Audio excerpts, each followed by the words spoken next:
Jean-Jacques Dessalines est né dans la machinerie brutale du Saint-Domingue colonial, un monde défini par la canne à sucre et le fouet. Sa vie a commencé vers 1758 sur la plantation Cormier, près de Grande-Rivière du Nord. Il a reçu le nom de Jean-Jacques Duclos, prenant le nom de famille de son premier propriétaire.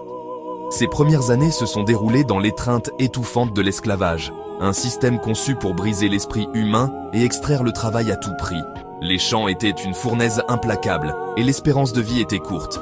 Le jeune Jean-Jacques a été témoin direct des horreurs et de la déshumanisation. Cette expérience a forgé en lui un cœur de colère inébranlable et une compréhension de la vraie nature du pouvoir.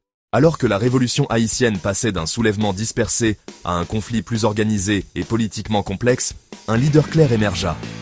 Toussaint Louverture, stratège brillant, politicien astucieux. Louverture vit le potentiel de Jean-Jacques Dessalines, reconnaissant sa puissance brute et indomptée. Dessalines devint rapidement l'un des lieutenants les plus fiables, les plus efficaces. Les deux hommes contrastent. Louverture, le diplomate calculateur, prêt à négocier avec Français, Espagnols, Britanniques. Dessalines, l'exécuteur sans compromis, le tigre. Sous Louverture, Dessalines affûta ses compétences, gravissant les échelons jusqu'à général. Il menait ses troupes d'une main de fer, exigeant loyauté et discipline. Il a appris l'art de la guérilla, utilisant forêts et montagnes à son avantage. Il n'était pas un homme de lettres. Son langage était celui de l'épée et du mousquet. Sa réputation grandissait. Les hommes voyaient en lui le feu de la liberté. Cette période fut son creuset, le transformant en commandant militaire. La paix fragile et la semi-autonomie construite par l'ouverture furent brisées en 1802. De l'autre côté de l'Atlantique, Napoléon Bonaparte ne pouvait tolérer un État noir quasi indépendant. Il dépêcha une force expéditionnaire massive dirigée par Charles Leclerc avec un mandat secret. Désarmer les armées noires, déporter leurs chefs, rétablir l'esclavage. L'arrivée de la flotte fut une crise profonde. Même l'ouverture et ses généraux furent contraints à une soumission temporaire. Le tournant fut la capture perfide de Toussaint Louverture, déporté pour mourir en France. Le masque tomba. Le rétablissement de l'esclavage était l'intention.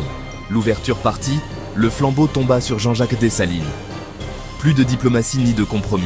Il unifia les commandants pour l'indépendance totale. Il mena une guerre d'usure et de terre brûlée. Il ne se battait plus seulement pour la liberté. Il se battait pour créer une nation.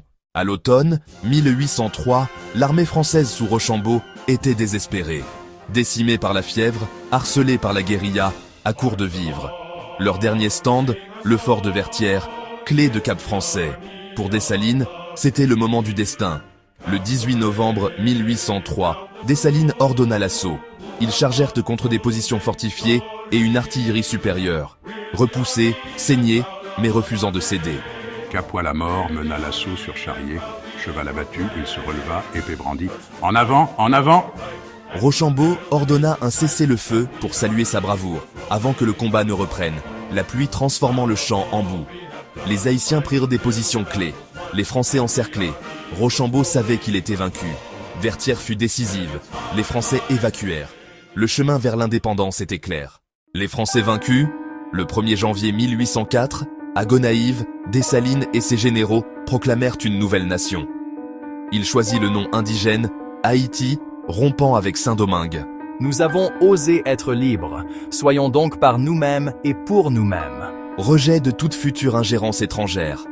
Craignant un retour français, il élimina toute menace interne potentielle, ordonnant le massacre de la population blanche restante début 1804. Brutal et controversé, mais pour lui mesure de sécurité. En septembre 1804, gouverneur à vie. Le 6 octobre, empereur d'Haïti, Jacques Ier. Une déclaration politique de souveraineté. Abolition définitive de l'esclavage. Interdiction de la propriété étrangère. Tout citoyen noir. État strict et militariste. Travail semi-forcé impopulaire pour financer la nation. Il imaginait une nation de soldats et de cultivateurs. Son autorité sema la dissidence. Le règne de l'empereur Jacques Ier fut court et conflictuel. Ses politiques créèrent de profondes divisions, surtout sur la terre. La centralisation menaça la nouvelle élite. Une rupture apparut. Pétion et Christophe prirent de la tête du complot. Informé de la rébellion, Dessalines partit l'affronter. Le 17 octobre 1806, près de Port-au-Prince, l'empereur fut pris en embuscade et abattu. Son corps fut ensuite brutalement démembré. Le pays se fractura entre Christophe au nord et Pétion au sud. L'instabilité pesa des décennies. Malgré tout, l'héritage de Dessalines est monumental.